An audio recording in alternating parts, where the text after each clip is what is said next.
Hello everyone, welcome to the face the test platform. तो ये lecture में हम प्लांट डाइवर्सिटी के अंदर एंजियोस्पर्म डिस्कस करेंगे।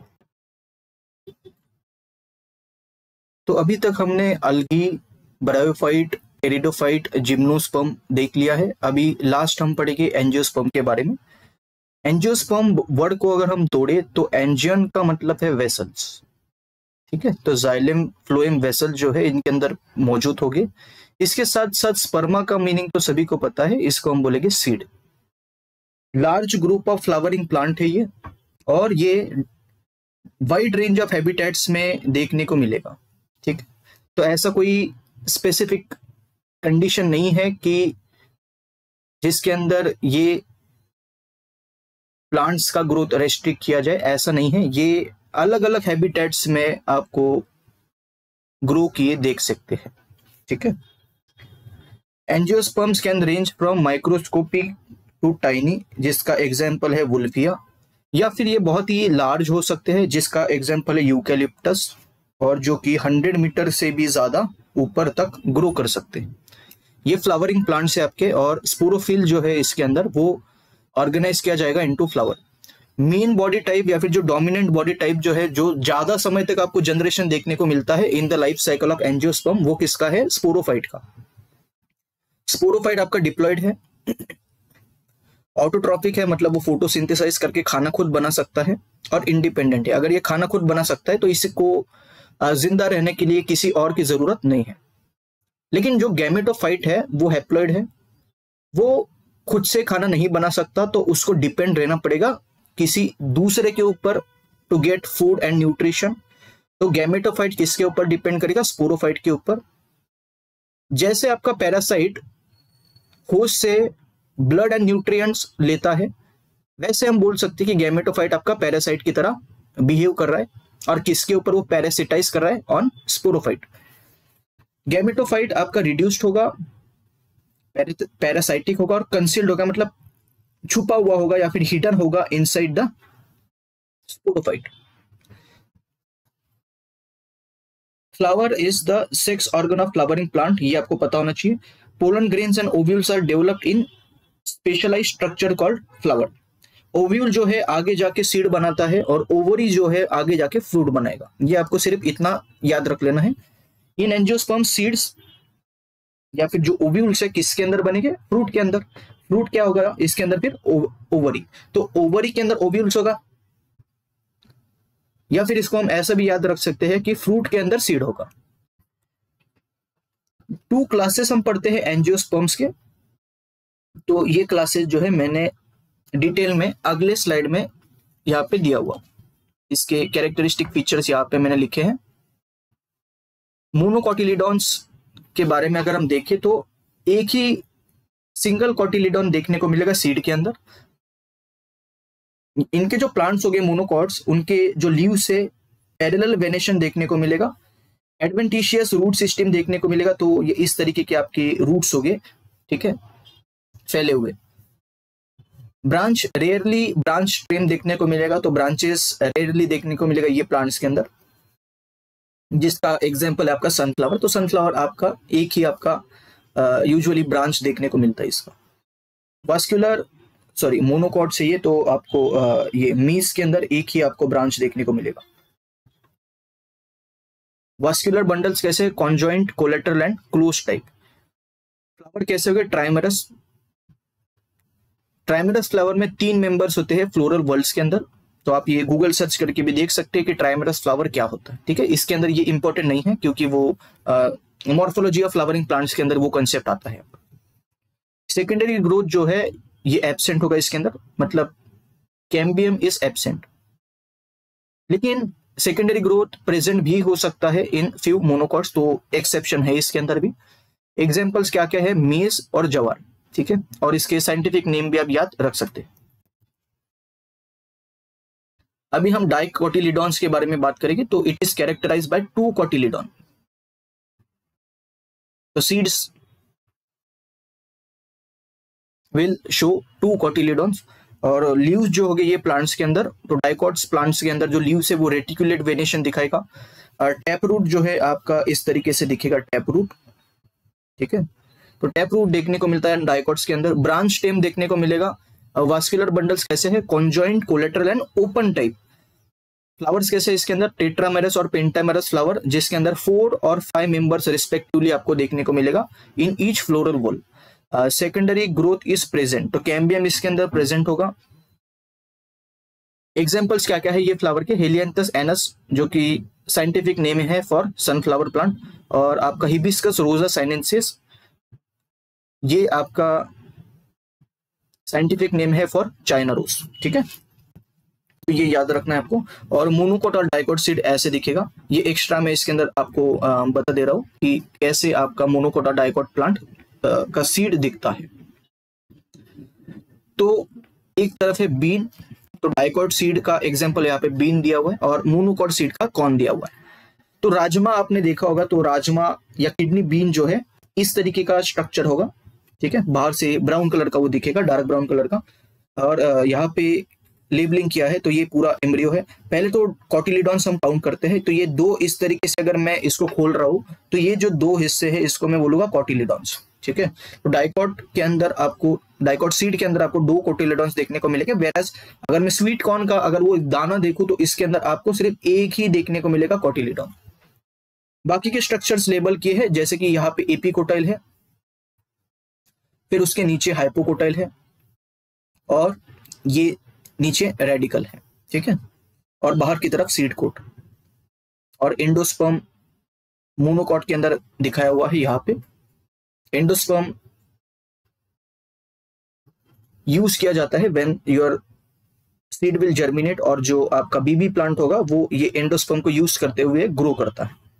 एम्ब्रियो यहाँ पे लेबल कर रखा है इन्होंने। और मोनोकॉट तो आपको पता चले गया कि क्या होता है, तो ये एक कॉटिलीडॉन इसके अंदर देखने को मिलेगा। एपिकोटाइल यहाँ पे है, हाइपोकोटाइल यहाँ पे और रेडिकल यहाँ पे। ठीक है, और बाहर की तरफ सीड कोट। और कॉटिलीडॉन जो है, कॉटिलीडॉन मैंने एंडोस्पर्म में ड्रॉ कर दिया जो कि गलत बात है। यहाँ पे कॉटिलीडॉन है आपका। ठीक है, तो ये ओवरऑल आपका बेसिक स्ट्रक्चर है मोनोकोट और डाइकोट सीड का। अभी हम बात करेंगे फ्लावर के बारे में। तो एंजियोस्पर्म का जो सेक्स ऑर्गन है वो क्या है, फ्लावर। और यहाँ पे हम हिबिस्कस का फ्लावर लेके हुए इसको डिस्कस करेंगे। हिबिस्कस फ्लावर जो है आपका बाइसेक्सुअल फ्लावर है। इसका मतलब यहाँ पे male reproductive sex organ and female sex organ दोनों एक ही प्लांट के अंदर देखने को मिलेगा। तो कौन सी कंडीशन हुई है, मोनोशियस कंडीशन।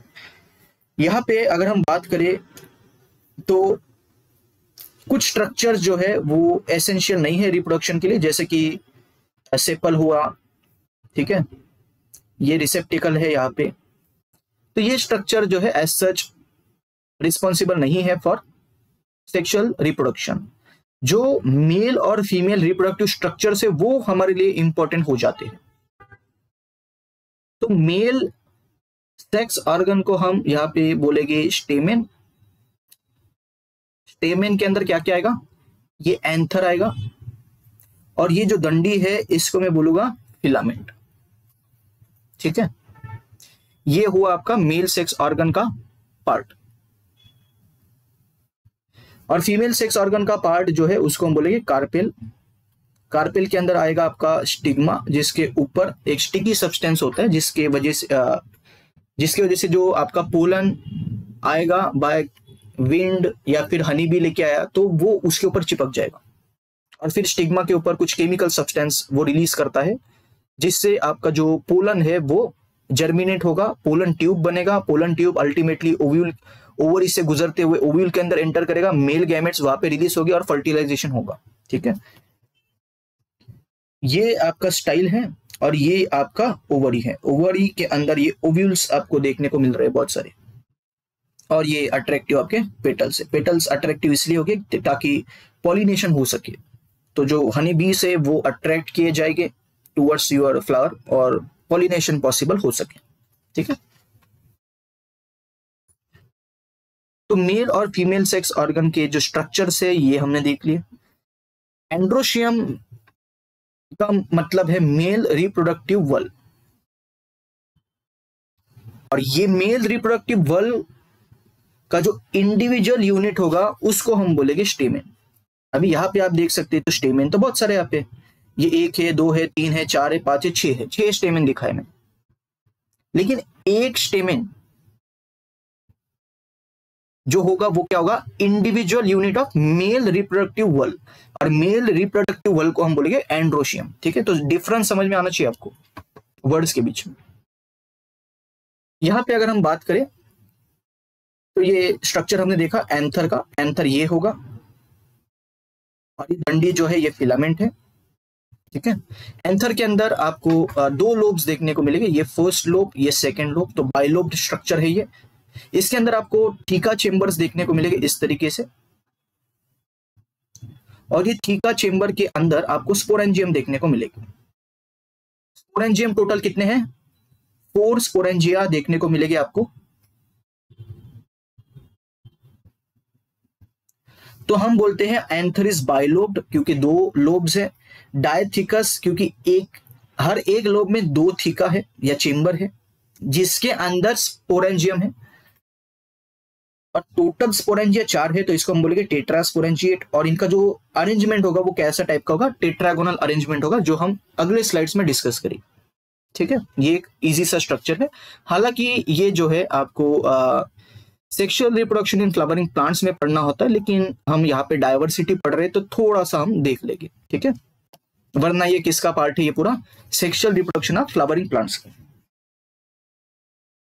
यहाँ पे आपका थैलेमस होगा,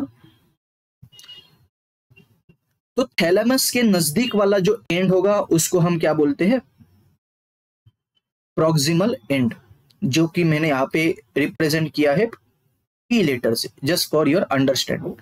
और थैलेमस से अगर हम दूर गए तो वो स्ट्रक्चर्स को हम क्या बोलेंगे, डिस्टल।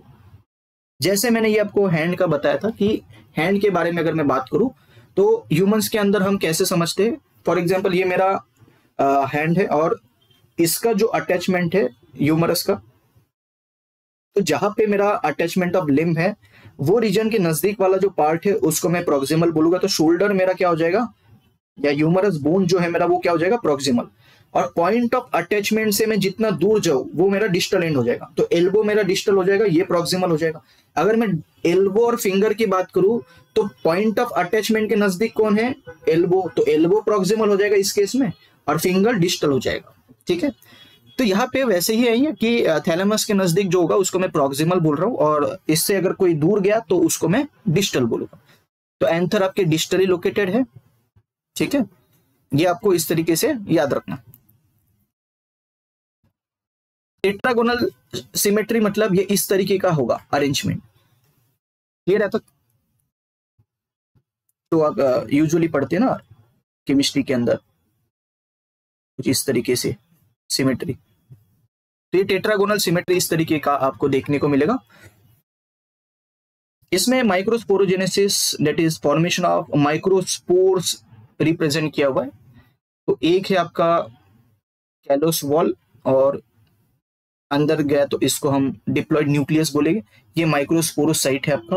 मियोसिस 1 होने के बाद हमको पता है कि 2 सेल्स बनते हैं, तो ये डिप्लॉयड होगा। और मियोसिस 2 होने के बाद 4 सेल्स बनेंगे, तो ये सारे कैसे हो गए, हैप्लॉइड न्यूक्लियाई।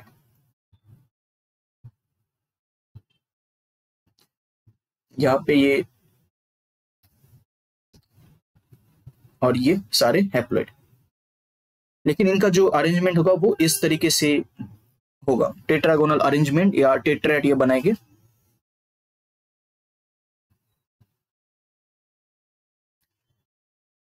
मेगास्पोरोजेनेसिस के अंदर आपको फॉर्मेशन ऑफ फीमेल गैमेट समझना है।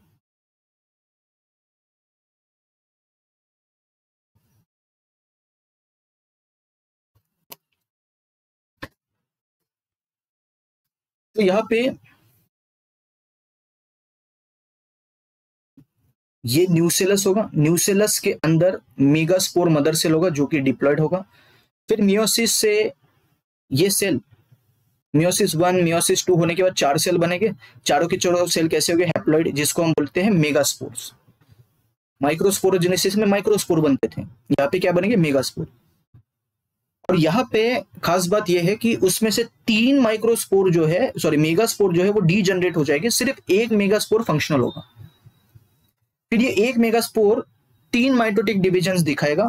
फर्स्ट माइटोसिस के बाद 2 सेल बनेंगे, सेकेंड माइटोसिस के बाद 2 के 4 बनेंगे, तीसरे माइटोसिस के बाद 4 के 8 बनेंगे। ठीक है, तो ये स्ट्रक्चर आपको याद रख लेना है। अभी हम बात करते हैं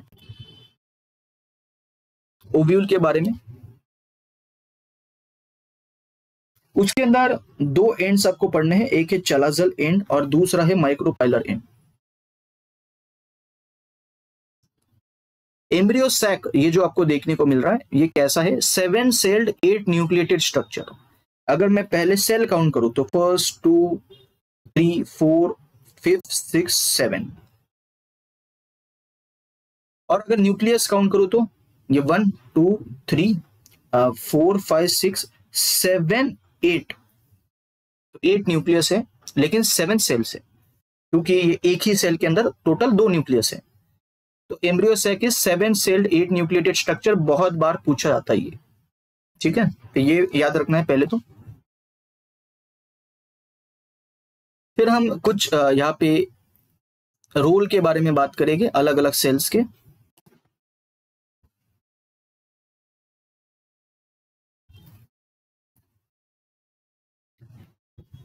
तो चलाजल एंड की तरफ आपको एंटीपोडल सेल्स देखने को मिलेंगे 3।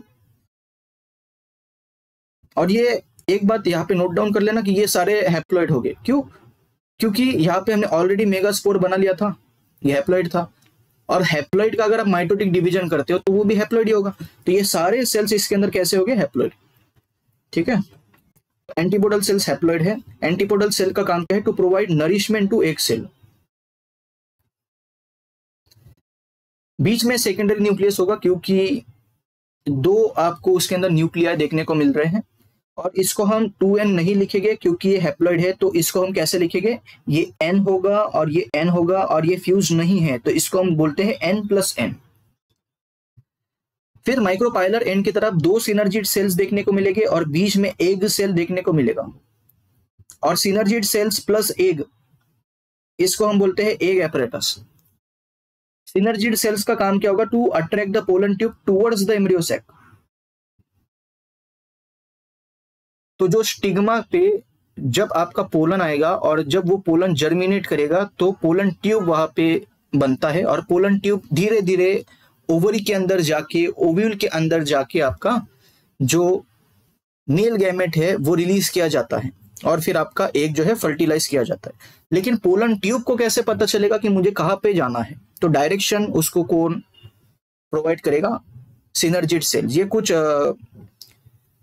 कीमो अट्रैक्टेंट्स या कोई केमिकल सिक्रेट करेगा जिससे आपके पोलन ट्यूब को पता चल जाएगा कि मुझे पोलन्स, या पोलन्स नहीं बोलेंगे, मेल गैमेट्स मुझे कहाँ पे रिलीज करने हैं। न्यूसेलस का काम क्या है, to provide nourishment to embryo. पूरे एम्ब्रियो को नरिशमेंट करने का काम कौन करेगा, आपका न्यूसेलस। और न्यूसेलस के अंदर ही कौन होता है, मेगास्पोर मदर सेल। इसमें तो मैंने एक दिखाया है, लेकिन इसके अंदर बहुत सारे मेगास्पोर मदर सेल्स होते हैं। उसमें से कोई एक मेगास्पोर मदर सेल मियोसिस करके 4 मेगास्पोर बनाएगा, उसमें से 3 डीजनरेट हो गए और 1 फंक्शनल होगा। और ये न्यूसेलस का काम क्या है, जो पूरा एम्ब्रियो सैक जो है उसको ये क्या करेगा, नरिशमेंट प्रोवाइड करेगा। पूरा एम्ब्रियो सैक मतलब ये पूरा स्ट्रक्चर जो 7 सेल्ड 8 न्यूक्लिएटेड स्ट्रक्चर है वो। एंटीपोडल सेल सिर्फ एग को नरिशमेंट प्रोवाइड करेगा, एम्ब्रियो सैक को नहीं करेगा। ठीक है, तो ये डिफरेंस समझना है आपको। सिनर्जिड सेल्स तो कुछ ऐसे सब्सटेंसेस, केमिकल सब्सटेंसेस रिलीज करेंगे जिसकी वजह से आपके पोलन ट्यूब को पता चल जाएगा कि मुझे अल्टीमेटली कहां तक मेरा लेंथ बढ़ाना है और मुझे कौन से डायरेक्शन में मेल गैमेट्स को छोड़ना है। यहां पे और अच्छी तरीके से ये एक्सप्लेन किया गया है पॉइंट जो मैं आपको बोल रहा हूं। तो यहाँ पे एंटीपोडल सेल्स देखने को मिल रहे हैं। ये जो एंड है, पहले तो ये हमको पता होना चाहिए कि ये चलाजल एंड इस तरफ है।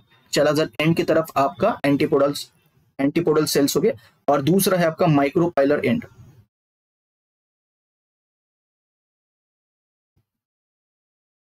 ठीक है, तो आपका जब पोलन इस तरीके से चिपकता है, ये क्या है, ये स्टिग्मा वाला स्ट्रक्चर है।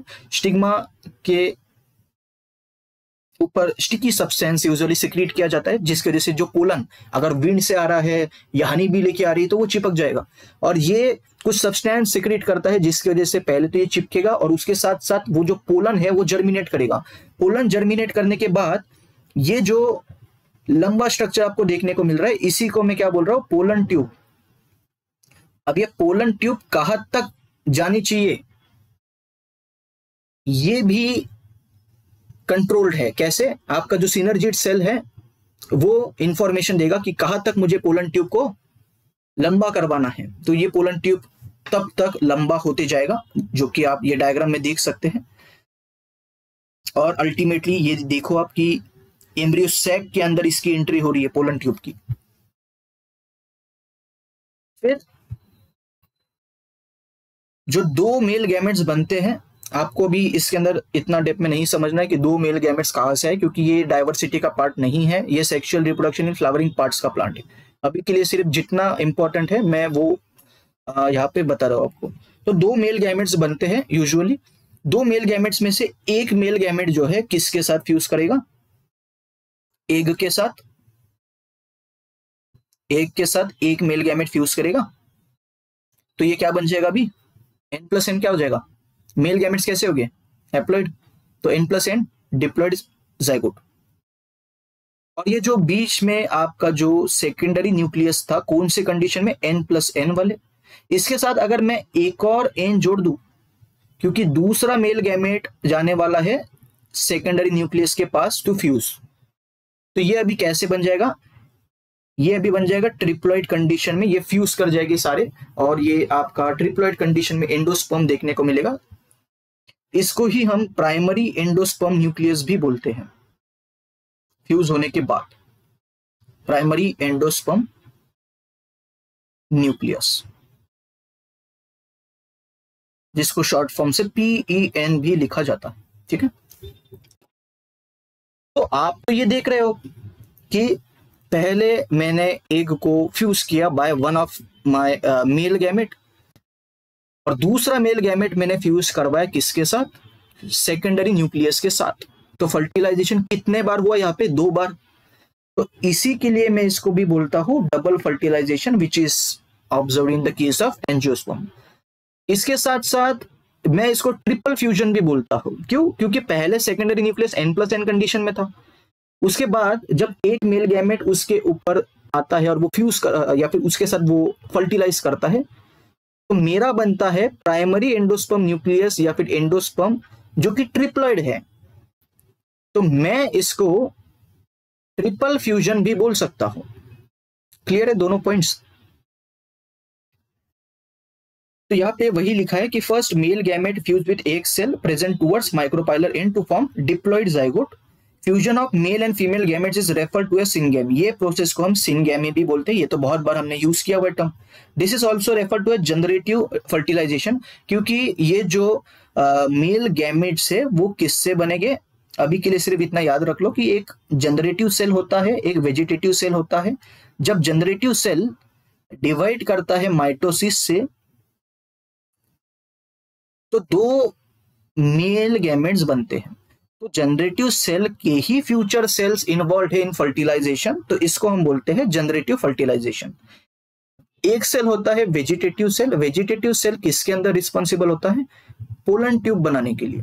ठीक है, तो पोलन ट्यूब बनाने के लिए वेजिटेटिव सेल रिस्पॉन्सिबल होता है, जो कि यहाँ पे नहीं दिखाया है। Vegetative cell is not involve in fertilisation. ठीक है, वो सिर्फ पोलन ट्यूब बनाने के लिए हेल्प करेगा, मतलब indirectly involve in fertilisation, not directly involve. 2 polar nuclei present at the center will fuse to form secondary nucleus। ये तो हमको पता ही है। और फिर जब दूसरा मेल गैमेट आएगा और जब ये सेकेंडरी न्यूक्लियस के साथ मतलब 2n के साथ फ्यूज करेगा, तो आपको बनेगा प्राइमरी एंडोस्पर्म न्यूक्लियस, जिसको हम PEN भी रिप्रेजेंट करते हैं, और ये ट्रिपलेट होगा आपका। इसको हम प्राइमरी एंडोस्पर्म सेल भी बोलेंगे, PEC। तो इसको हम बोलेंगे वेजिटेटिव फर्टिलाइजेशन। ठीक है, यहां पे ऐसा नहीं है कि वेजिटेटिव सेल वाला कुछ रिस्पॉन्सिबल है तो यहाँ पे वेजिटेटिव फर्टिलाइजेशन बोल रहा है। जैसे कि हमने जनरेटिव फर्टिलाइजेशन में देखा, यहाँ पे वेजिटेटिव सेल इन्वॉल्व नहीं है। तो यहाँ पे वेजिटेटिव फर्टिलाइजेशन इसलिए बोला हमने क्योंकि जो प्राइमरी एंडोस्पर्म न्यूक्लियस है यहाँ से आपके सेक्सुअल स्ट्रक्चर्स नहीं बनते, जाइगोट से ही बनेंगे ना। आपका जो एंटर ऑर्गेनिज्म है वो किससे बनेगा, जाइगोट से। एंडोस्पर्म जो है वो सिर्फ यूज किया जाएगा। जब आपका यहाँ से बेबी प्लांट बनेगा तो उसके ग्रोथ के लिए जो न्यूट्रिशन नरिशमेंट जो चाहिए वो कहाँ से यूज किया जाएगा, एंडोस्पर्म से। ठीक है, जो यूजफुल है for entire generation of organism उसको हम बोलेंगे जनरेटिव फर्टिलाइजेशन। लेकिन endosperm is not responsible for the direct growth of an organism, तो इसको हम बोलेंगे वेजिटेटिव फर्टिलाइजेशन। हालांकि इतना डेप्थ में नहीं भी समझा तो भी कोई प्रॉब्लम नहीं है। वही डायग्राम इसके अंदर दिखाई हुई है।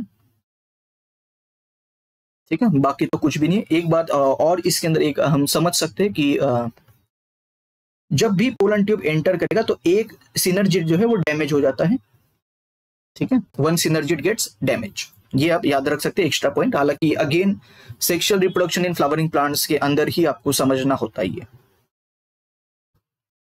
और डबल फर्टिलाइजेशन क्यों बोलते हैं ये भी हमने देख लिया कि ये first fertilisation between male gamete and egg, और दूसरा फर्टिलाइजेशन ये होगा between secondary nucleus and second male gamete, इसीलिए इसको हम डबल फर्टिलाइजेशन बोलेंगे। और जो सेकेंडरी न्यूक्लियस के साथ सेकेंड मेल गैमेट जब फ्यूज करेगा तो ये जो ट्रिप्लॉइड एंडोस्पर्म जो बनता है इसको हम बोलते हैं ट्रिपल फ्यूजन।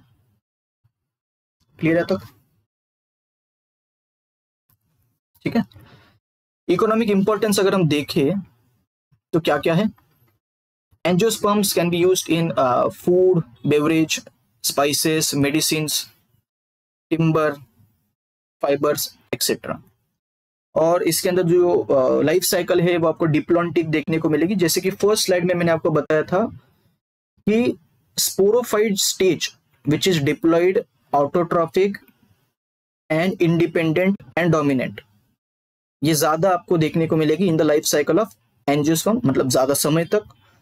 और शॉर्ट लिव्ड स्टेज जो है वो गैमेटोफाइटिक जनरेशन वाली होगी। वो कैसी होगी, हैप्लॉइड, रिड्यूस्ड और पैरासाइटिक, क्योंकि वो खाना नहीं बना सकती तो गैमेटोफाइट को डिपेंड होना पड़ेगा on sporophyte to derive nourishment and nutrients from it. और ये तो हमने बहुत बार डिस्कस किया है डिप्लॉन्टिक वाला। कैसे होगा डिप्लॉन्टिक में, अगर मैं इजी तरीके से यहाँ पे देखूं तो स्पोरोफाइट स्टेज से हम यहाँ पे यूजुअली स्टार्ट करते हैं। ठीक है, जो कि डिप्लॉइड स्टेज होगी। इससे फिर आपके गैमेटोजेनेसिस से आपके मेल एंड फीमेल गैमेट्स बनते हैं मियोसिस के द्वारा। तो आपका भी ये अल्टीमेटली मियोसिस के बाद यहाँ पे हैप्लॉइड हो जाएगा। और जो आपका स्पर्म एंड एग जो होगा वो फ्यूज करेगा, ये प्रोसेस को हम सिनगेमी बोलेंगे। और फ्यूज करने के बाद डिप्लॉइड जाइगोट बनेगा। यही जाइगोट ग्रो करके रिपीटेड माइटोटिक डिवीजन से ये ग्रो करेगा और फिर बनेगा आपका एंटायर स्पोरोफाइट। ठीक है, यहां पे भी हम समझ सकते हैं। आप यहां पे अगर देखिए तो मेजॉरिटी ऑफ द जनरेशन आपको कौन सा वाला देखने को मिल रहा है यहाँ पे, स्पोरोफाइटिक जनरेशन, जो कि डिप्लॉइड जनरेशन है आपका। यहाँ पे इन्होंने स्टार्ट किया है यहाँ से, तो ये स्पोरोफाइट से स्टार्ट किया है यहाँ पे। और ये फ्लावर आपको सेक्स ऑर्गन देखने को मिल रहा है एंजियोस्पर्म का। इसके अंदर अगर हम देखें तो एक आपका मेल रिप्रोडक्टिव वल होगा और दूसरा फीमेल रिप्रोडक्टिव वल होगा। उसमें अगर हम एक की बात करें इंडिविजुअल यूनिट की, तो ये वाला आपका हो जाएगा स्टेमेन। ठीक है, और ये वाला हो जाएगा आपका कार्पल। ठीक है, ये फीमेल रिप्रोडक्टिव यूनिट। एंथर के अंदर आपको पता ही है कि फिर आपका 4 माइक्रोस्पोरेंजिया होगा। फिर उसके अंदर एक माइक्रोस्पोर मदर सेल होगा और वो एक माइक्रोस्पोर मदर सेल से 4 माइक्रोस्पोर्स बनते हैं, जो कि हमने देखा टेट्राएड्स बनते हैं। माइक्रोस्पोरोजेनेसिस में हमने ये देख लिया था। ठीक है, वैसे ही कार्पेल के अंदर स्टाइल, स्टिग्मा, ओवरी, ये 3 पार्ट्स होते हैं। ओवरी के अंदर ओव्यूल्स होगा। ओव्यूल के अंदर बहुत सारे मेगास्पोर मदर सेल्स होगी। तो न्यूसेलस के अंदर आपको याद होगा मैंने सिर्फ एक मेगास्पोर मदर सेल की बात की थी, तो उसमें बहुत सारे मेगास्पोर मदर सेल्स हो सकते हैं। और ये अगर स्पोरोफाइट आपका डिप्लॉइड चल रहा है तो ये सारे सेल्स अभी तक कैसे हैं, डिप्लॉइड। यहाँ पे मेगास्पोरेंजियम के अंदर, यहाँ पे सॉरी माइक्रोस्पोरेंजियम के अंदर हम ये भी लिख सकते हैं कि यहाँ पे माइक्रोस्पोर मदर सेल होगा। मतलब यहाँ पे अगेन माइक्रोस्पोर मदर सेल बहुत सारे हो गए, लेकिन मैं अगर एक की बात करूं तो वो कैसा हो जाएगा, डिप्लॉइड। फिर मियोसिस से आपके 4 माइक्रोस्पोर्स बनते हैं। वैसे ही मेगास्पोर मदर सेल्स जब आपका मियोसिस दिखाएगा तो आपको पता ही है बाकी के स्टेजेस कि मेगास्पोर्स बनेंगे 4 में से 3 डीजनरेट हो गए, उसमें से एक फंक्शनल होगा। वही एक फंक्शनल 3 माइटोटिक डिवीजन से 8 सेल्स बनाएगा। ठीक है, एक ही सेल के अंदर 8 न्यूक्लियाई हो गए और 7 सेल होगा। तो 7 cell 8 nucleated structure embryo sac हमने देख लिया था। उसके अंदर एक जगह पे एंटीपोडल्स हो गए, दूसरे एंड पे सिनर्जिड्स हो गए 2, और बीच में एग होगा, तो वो बीच वाला एग यहाँ पे दिखाया है। और ये सारे सेल्स कैसे हो गए, हैप्लॉइड, ये भी हमने डिस्कस किया हुआ था। ये भी माइक्रोस्पोर्स कैसे, सारे हैप्लॉइड। अभी यहां से अगर गैमेट्स बन रहा है तो फिर ये जनरेशन कौन सा होगा, गैमेटोफाइटिक। यही माइक्रोस्पोर्स आपके बाद में पोलन ग्रेन्स बनाते हैं, और फर्दर डेवलपमेंट्स में एक आपका वेजिटेटिव सेल रहता है जिसके अंदर आपको वेजिटेटिव न्यूक्लियस देखने को मिलेगा, और दूसरा होता है जनरेटिव सेल। जनरेटिव सेल जब डिवाइड करता है तो 2 मेल गैमेट्स मेरे बनते हैं इस तरीके से। ठीक है, तो ये जो 2 गैमेट्स है ये तो हमने देख लिया। डबल फर्टिलाइजेशन से आपका क्या बनेगा फिर, डिप्लॉइड जाइगोट अगेन। तो जाइगोट कौन से स्टेज में मैंने दिखाया है, जनरेशन में, स्पोरोफाइटिक जनरेशन में, क्योंकि ये डिप्लॉइड है। ये जाइगोट माइटोटिकली डिवाइड करके रिपीटेड माइटोटिक डिविजन्स दिखा के एम्ब्रियो बनाएगा, और एम्ब्रियो फिर ग्रो करके स्पोरोफाइट बनाएगा। ठीक है, ये इसका लाइफ साइकिल है। बहुत ही इजी वे में आपको मैंने ये समझाया। ये वाला भी आप रेफर कर सकते हैं अगर आपको करना है तो, ये भी वही चीज है। ठीक है, इसमें थोड़ा सा और डिटेल दे रखा है इन्होंने, बाकी तो ये एज इट इज है। यहाँ पे सिर्फ डिटेल में क्या दिया है इन्होंने कि एक अच्छा पॉइंट यहाँ पे इन्होंने डिटेल में दिया है कि जब आपका माइक्रोस्पोर टेट्राएड, मतलब 4 माइक्रोस्पोर जो है, इसके अंदर मेनली जो जनरेटिव सेल है, वो जनरेटिव सेल आपका डिवाइड करके 2 मेल गैमेट्स बनाता है। क्या वो दिखाया है यहाँ पे, एक तो ट्यूब सेल दिखाया है और एक जनरेटिव सेल दिखाया है। ट्यूब सेल जो है वो ट्यूब न्यूक्लियस बनाएगा, और आपका जनरेटिव सेल जो है वो 2 स्पर्म्स बनाएगा। ठीक है,